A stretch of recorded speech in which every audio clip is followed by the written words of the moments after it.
So guys, now we are going to be installing the MTEC shifter springs and the Kartboy actually shifter transmission shift. I don't even know what you would call it. Insert, tranny insert. Here's my dog Rexo. So what you have to do to start, honestly, is just taking off the shielding off of the actual tranny. Oh, you can't see it. The tranny, get out of the way, Rexo. Off of the actual undercarriage, so you got to take that off. I think there's like a couple 10mm bolts everywhere. I think there's like 6 or 7 in total. So we're gonna get those down. Once we do that, we're gonna have to see what we're gonna be dealing with. As far as the insert, this one's pretty easy, and I think this one is too, but I know you need a breaker bar, and I think it's like a 17 or a 19mm to break it off. So we're gonna start with probably the shifter springs. We're gonna get those done as quick as possible, and then just throw the insert in afterwards, and that should be done with that. Hopefully the car will feel a lot better, a lot stiffer. Tight fit down here, but what you're gonna have to get out is that one literally right in front of me. I can't even point to it. Is you're gonna have to get that out. And on this side, it's going to be, if I could even show you it, that big nipple looking one. We're gonna have to take that one out. That one's actually a 27mm. You just put an extension, or if you have a deep socket, 27mm. And this one up here is a 10mm. I can't even get to it, to be honest, with the camera, but right there. So we're just gonna loosen that up. Like I said, 10mm and a 27. So let me go get the right tools that I need, and we're gonna get these done. So boys, go figure, I do not have a 27mm deep socket fucking deep socket lug nut. Fuck, I can't even speak right now, but yeah, I don't have a deep socket 27. I don't even have a 27 in general. And in order to take that bolt off the transmission, the one that looks like a little nipple, you have to have a 27mm socket. So now I'm running to Harbor Freight right now, or AutoZone, whoever has it. They're right next to each other. Hopefully I can get one. I have the 10mm Allen wrench, that's not a problem, but it's that 27mm. I gotta get a couple little things too as well. So we're gonna go right now. I gotta get some clutch fluid, because I think I'm also gonna do that clutch line today too as well if I have time. But just gonna hurry up, try to get this install done. Hopefully we'll get this one done in an hour or two as well. Hopefully it's not a pain in the ass. So we're gonna do that. Then once we're done with that, then it's coilover time, baby. Those are gonna be pretty easy because they already came in and out. Oh shit, I need to put on my seatbelt, hold on. Go ahead. Go ahead. And so, I had to put on my seatbelt and somebody was at the stop sign with me. We're at war. But yeah, so then the coilovers shouldn't be that hard to actually install. Those should actually be pretty decently easy because we kept pulling them in and out when we were cutting the springs, so I know those bolts are not gonna be a pain. Also we have, what do you call it? Air tools. Can't even think right now, to be honest. So now we're headed to AutoZone or Harbor Freight. So I just ran into AutoZone. I went to Harbor Freight. They didn't have the socket singled. So now I went to AutoZone, got a 27mm socket, some brake fluid, and some Loctite. So now we are headed back to my parents' house. That's why I'm doing the install. I can't do it on my apartment.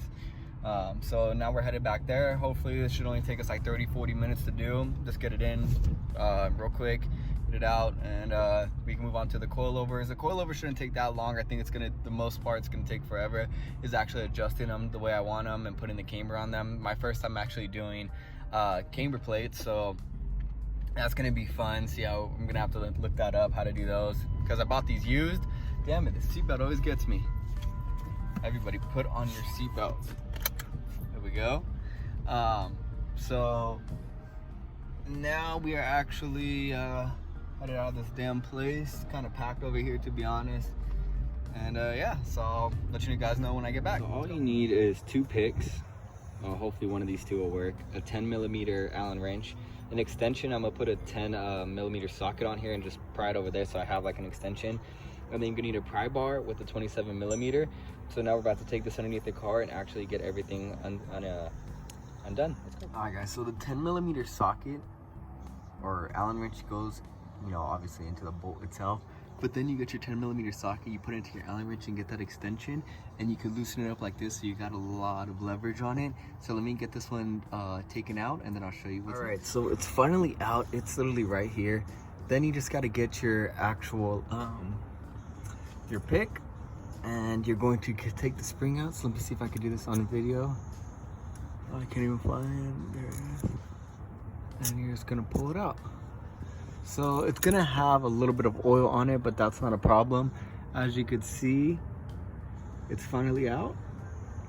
So now all we got to do is get the correct one, and I'm gonna show you which one it is. So now let me get back out of underneath the car and get it reinserted and tightened up, and I'll show you how to take out this next one. So let's go. This one, I don't know, this one is a little bit stiffer. Like I could barely do anything to this one, so I'm pretty sure it's a stiffer spring.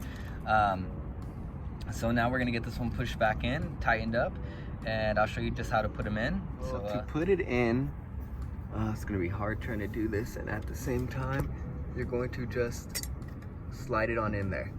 So once it's completely in there, you'll know. Oh wait, I can't even find it. It's kind of hard looking at the phone. So it is properly in there. There's only one way you can really go in there. So as long as it just slid in, there's no like centering hole or anything like that. So I'm just making sure. So yeah, just slides on in, and once you get that, you just put the actual little Allen bolt back in there.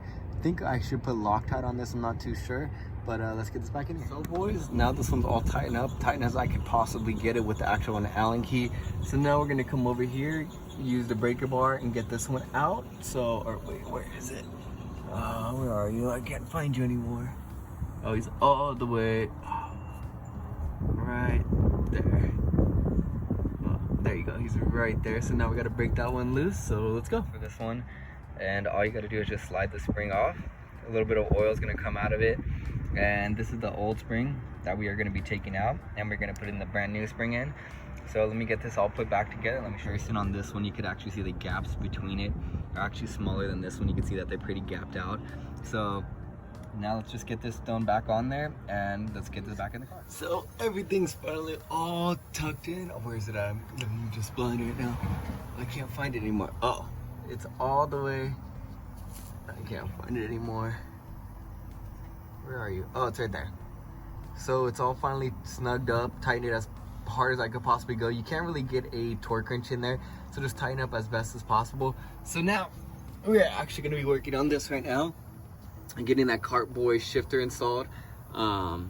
So we're gonna undo this. I think it's a 17 millimeter. Undo this so that it's loose, and then we're just gonna try and get that shifter bushing through this backside right here and just push it through. So let's go. All right, boys, so the only other thing that you gotta do is you gotta jack up the actual transmission. And when you jack up the transmission and you loosen that bolt up, it actually lifts this whole thing up so we could actually just slide. So now guys, when the actual tranny is actually down and everything is seated properly, you could actually see it in there. So honestly, this was a super easy install for this. You literally just have to take this 17 mil off, and then you just jack up the tranny and everything should go in. Then you just let it down, and then you just put the 17 millimeter in. So let me just put that on, and then we'll just keep going from there. Let's go. All right guys, so I got everything tightened up. So as far as the rear shifter bushing, I have a Sear Energy red one. It works really good. I've had this on the car for a while now. I think it might be a little bit blurry on my camera. Hold on here. Nah, it's just blurry because I think the sunlight. So yeah, I got that in there. Now I got the shifter springs in there, and then I got the actual transmission insert for the actual mount itself. So let's go see what it feels like up top. Let's go. So far everything seems pretty good. I'm not too sure. I think it changes when the car is actually on, but the whole clutch and everything else feels a lot different. Like the clutch pedal feels a lot different because of those springs. But as far as that shifter, the insert, I think it's actually a little bit more stiffer. It doesn't move around as much because I also have that shifter bushing. Let's see, a little bit less play than what I used to have. So I just want to see what the car actually feels like when we actually drive it. But for now, this is the end of it. All right, boys, so we got the actual shifter springs installed and the actual insert installed. So now that's completely done with that. So that was just a quick little install on how to put those in. So now that we're done with those, it's pretty much the end of this install video, and let's get ready to go on to the next. I'm trying to make it like a 3-part, so it's not all in one long video. It's gonna be 3 separate videos. So now next thing you know is to do the coilovers. Let's go.